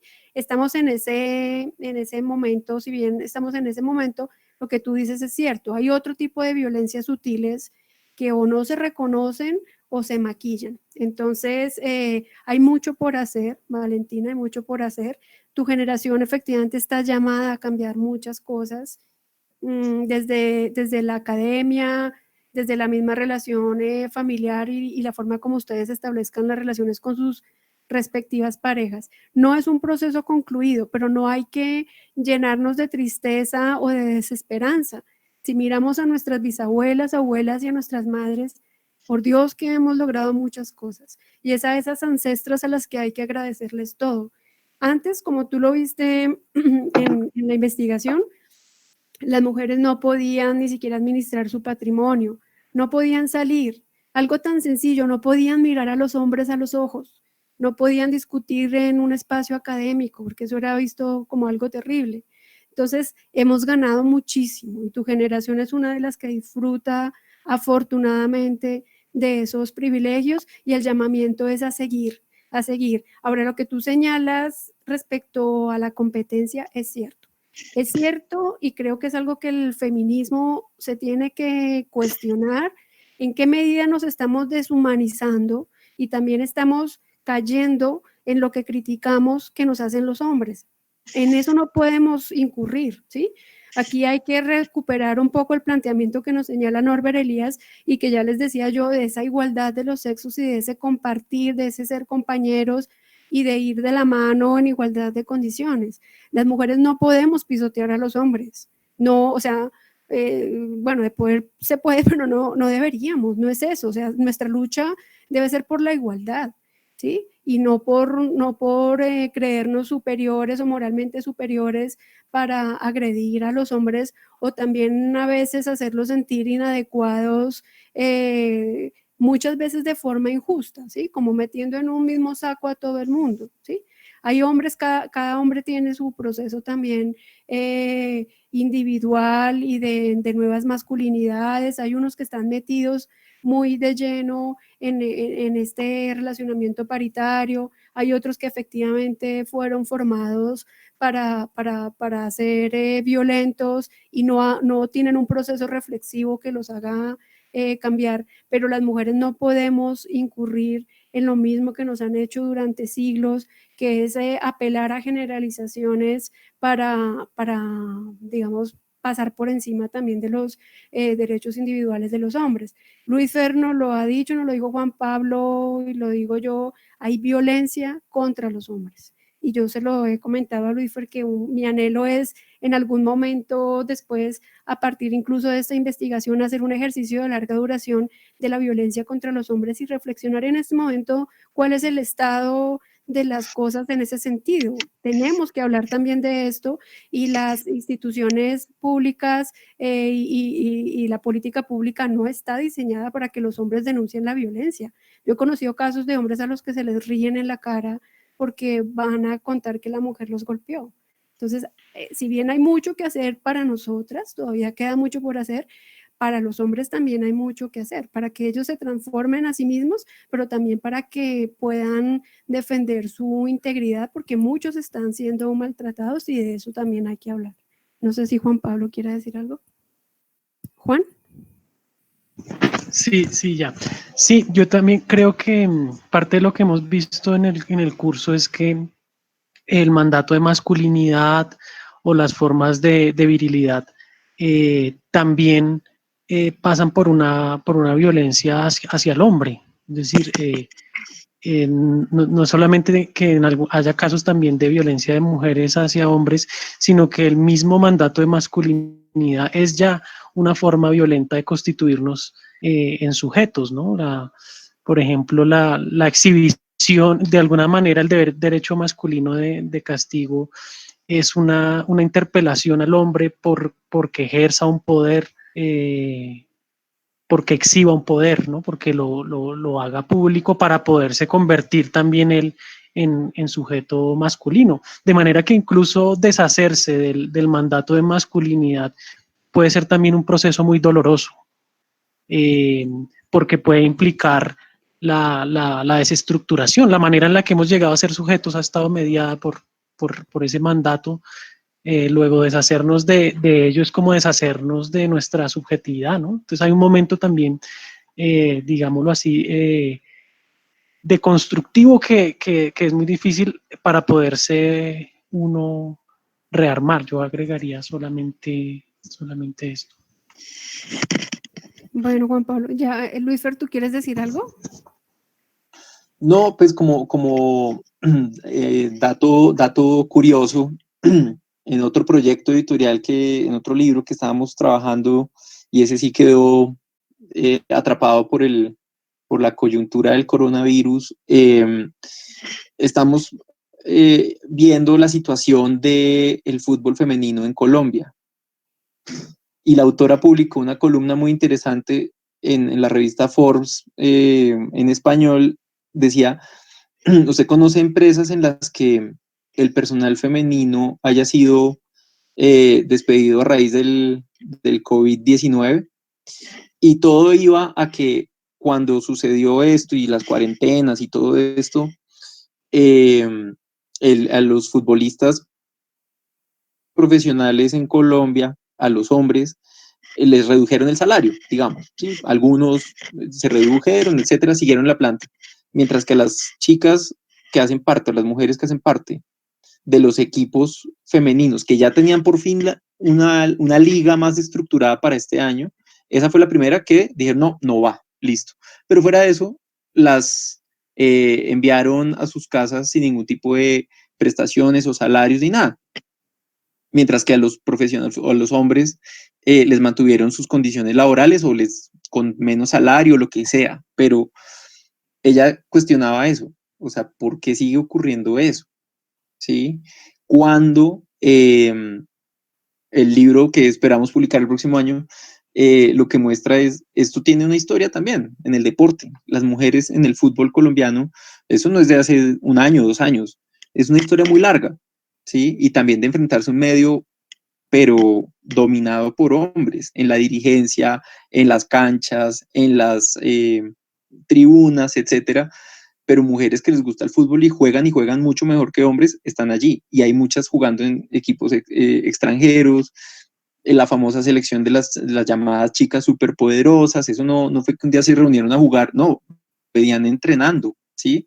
Pero en el sistema fueron las primeras que dijeron, no, mandémoslas a vacaciones, pero sin pago ni nada. Entonces, es un trayecto muy largo el que hay que recorrer, y a nosotros como hombres nos cuesta trabajo ponernos en los zapatos de las mujeres, y a veces como que uno se da cuenta de esas diferencias que tú mencionabas en la pregunta, y hoy en día también ya eso es caduco. O sea, no se puede seguir segmentando la población así.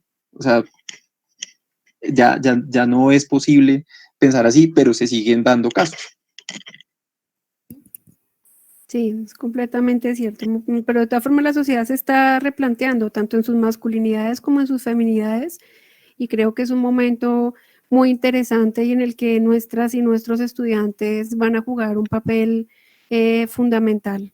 También recordarles que en este momento la población femenina es superior en mucho a la población masculina en la educación superior, y eso en cuestión de unas décadas va a significar también una participación muy importante de las mujeres en el sector productivo.